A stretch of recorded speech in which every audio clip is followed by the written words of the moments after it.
The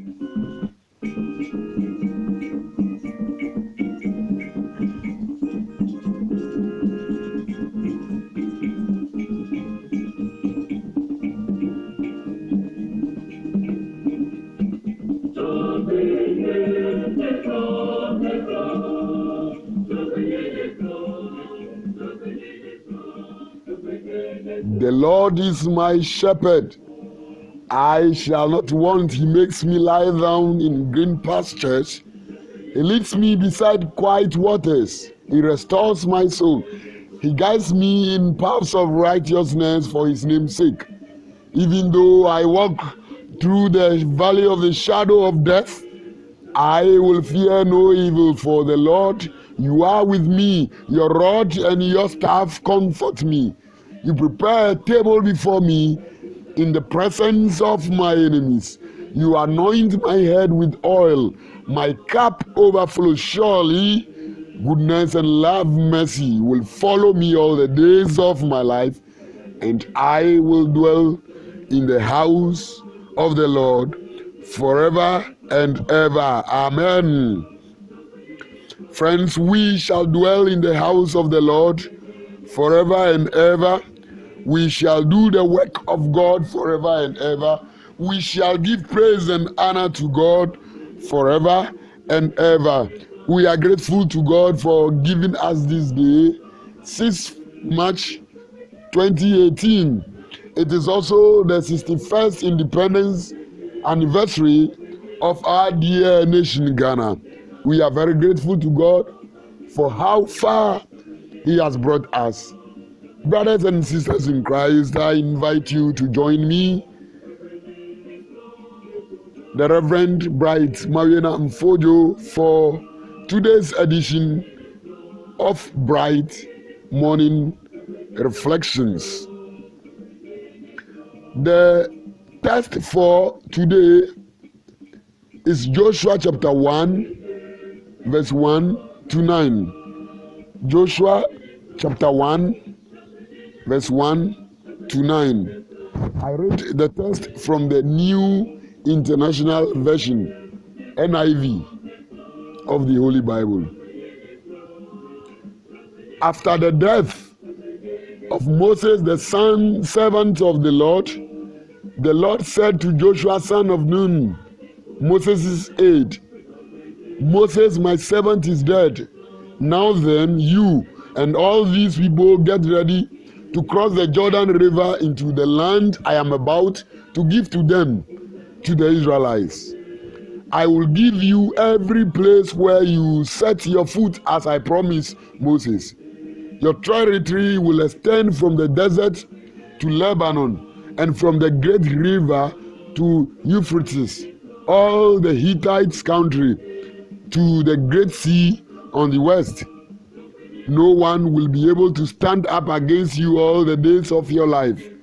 As I was with Moses, so I will be with you.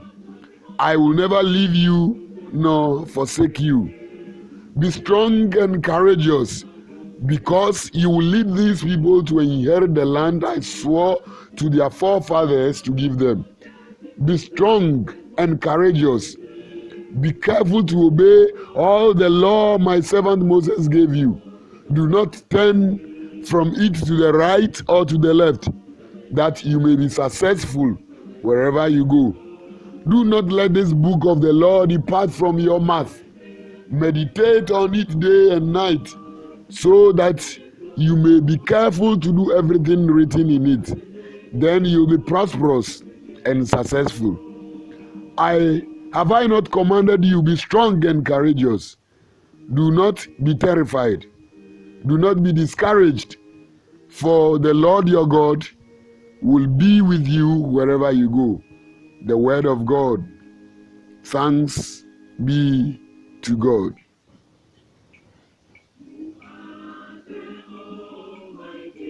Brothers and sisters in Christ, yesterday, from our reflections on Numbers chapter 20, verse 2 to 13, we heard that God told Moses that he would not enter the promised land because he had disobeyed him. Moses was the leader who brought the Israelites out of Egypt and led them through and through for about 40 years. But because he was instructed to speak to the rock, and he disobeyed and struck the rock twice, God said he would not enter into the promised land.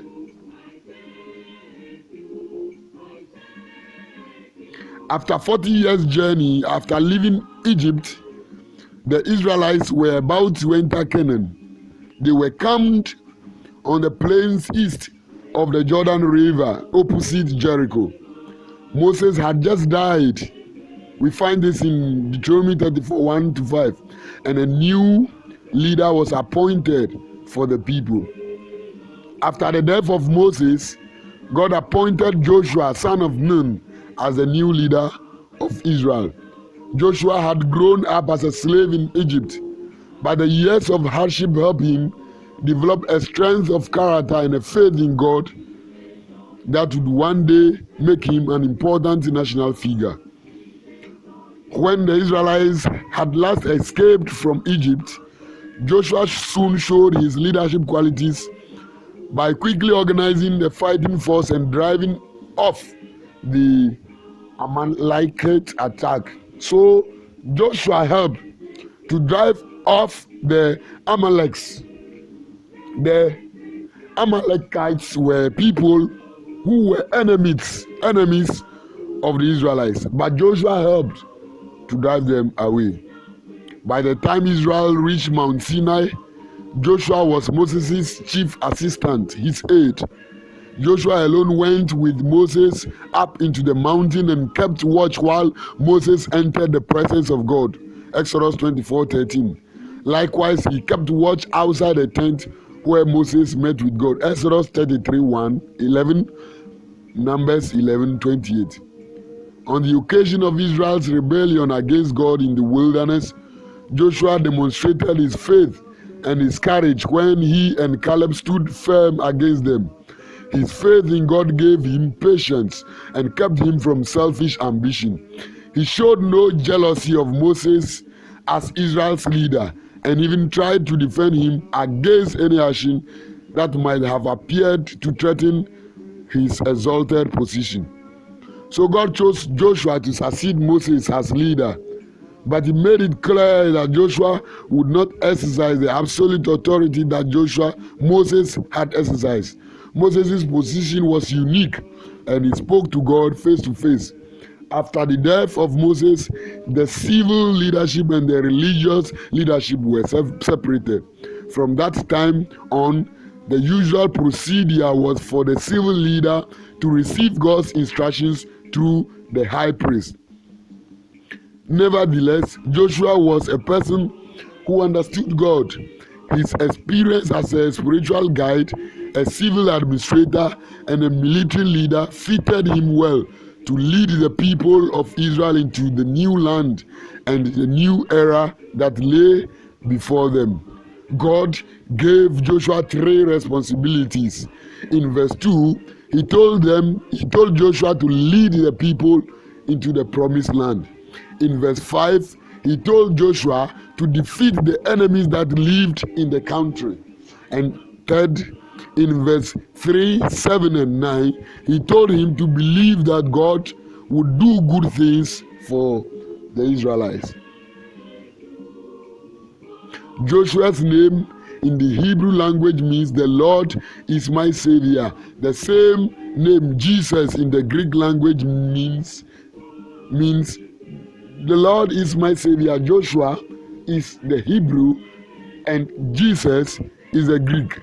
So God used Joshua to save the Israelites, and today Jesus is our Savior. Per the instructions that God gave to Joshua, he told him to remember all that had been written by Moses. He told him to keep all the commandments and never to forget any of the instructions that had been given to Moses. The instructions that in verse 8 he said, do not let this book of the law depart from your mouth. Meditate on it day and by night, so that you may be careful to do everything written in it. Then you'll be prosperous and successful. Brothers and sisters in Christ, the book that we have been given today is the Bible. That is the word of God, on which we must meditate day and night, day by day, night by night, all the time. As believers, we must be found to be reading that book and meditating on it all the time, so that we can also receive the reward of prosperity and success. People have left their Bibles. They do not even know where they are. They do not read the Bible at any time.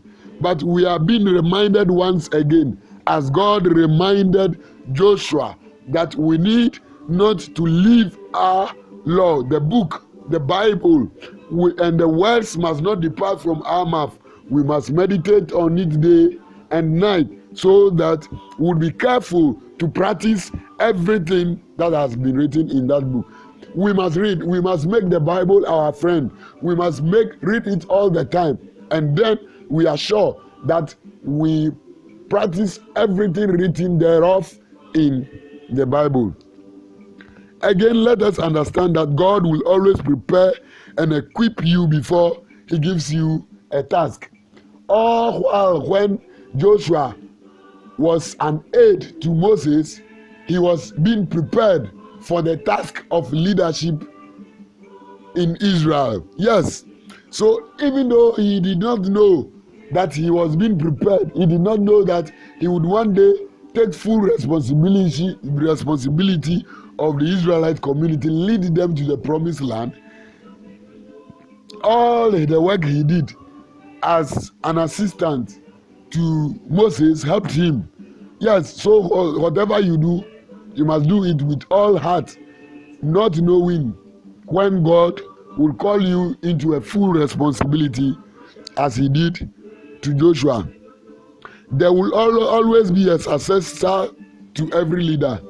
So as a leader, you need to be very careful. Whatever you do, you need to be very careful, because God always has a succession plan. He would send somebody who would succeed you. When Moses disobeyed God and he died, he did not get to the promised land.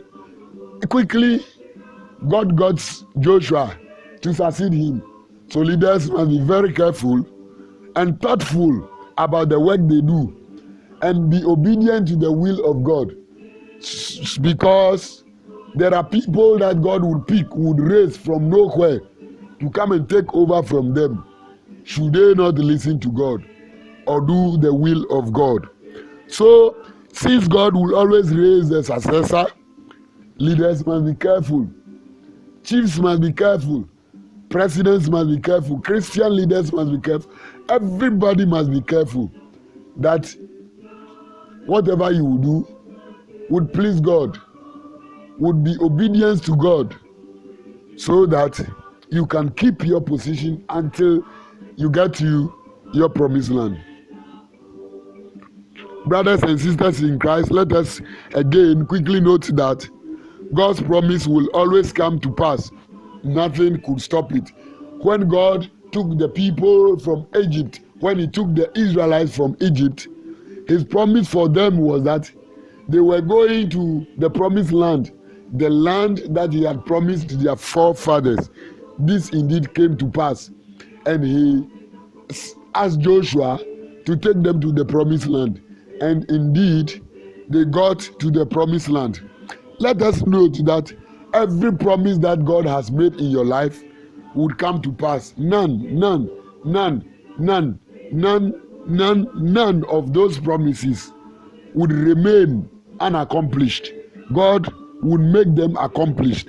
He would make sure that they come to pass in your life. Be rest assured that because God has promised you, he would make sure that it comes to pass. Hallelujah. Again, Christian leaders must practice their faith and put their faith into action.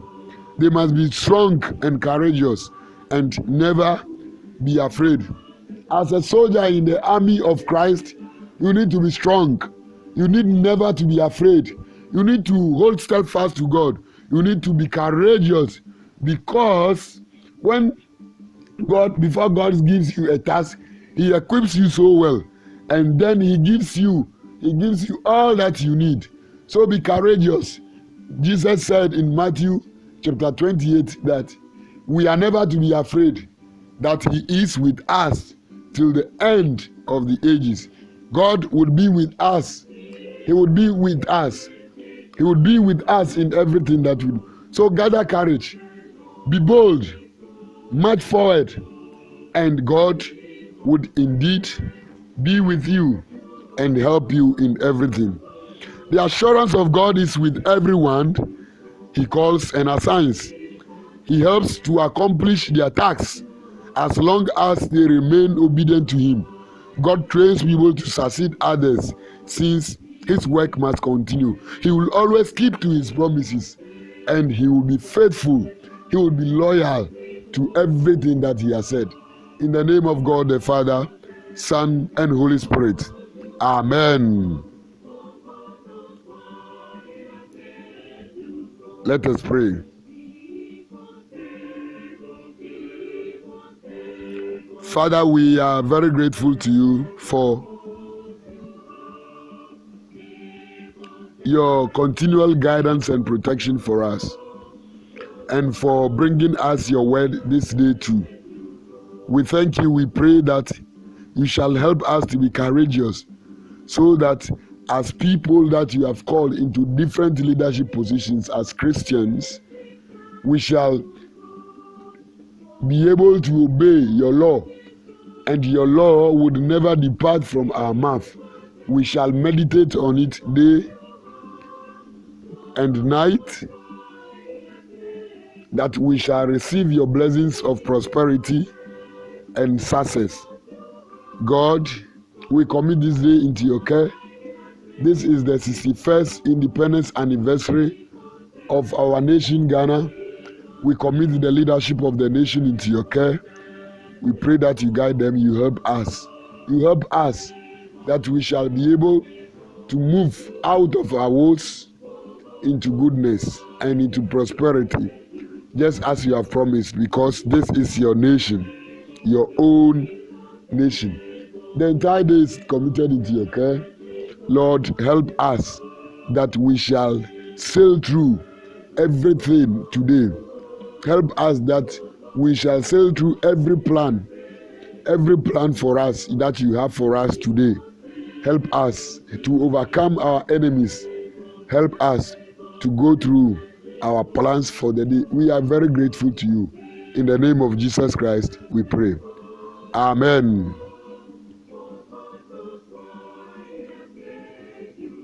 We thank God for His message today too. Friends, you can always contact us on 0204113206 or 0249594564 or brightpastorsOutreach@gmail.com. Thank you for listening to us. Always remember to share the message with the world, and God would bless you. I am the Reverend Bright Mawina Mfojo of the EP Church Ghana and the author of Bright Morning Reflections. Until tomorrow, when God grants us another opportunity to meet and reflect on His word, I wish you the best of the day. God willing, tomorrow when we come your way, our text for tomorrow, Wednesday, 7th March 2018, is Judges chapter 4, verse 1 to 16. Judges chapter 4, verse 1 to 16. Until then, we wish you a blessed day in the Lord. Amen.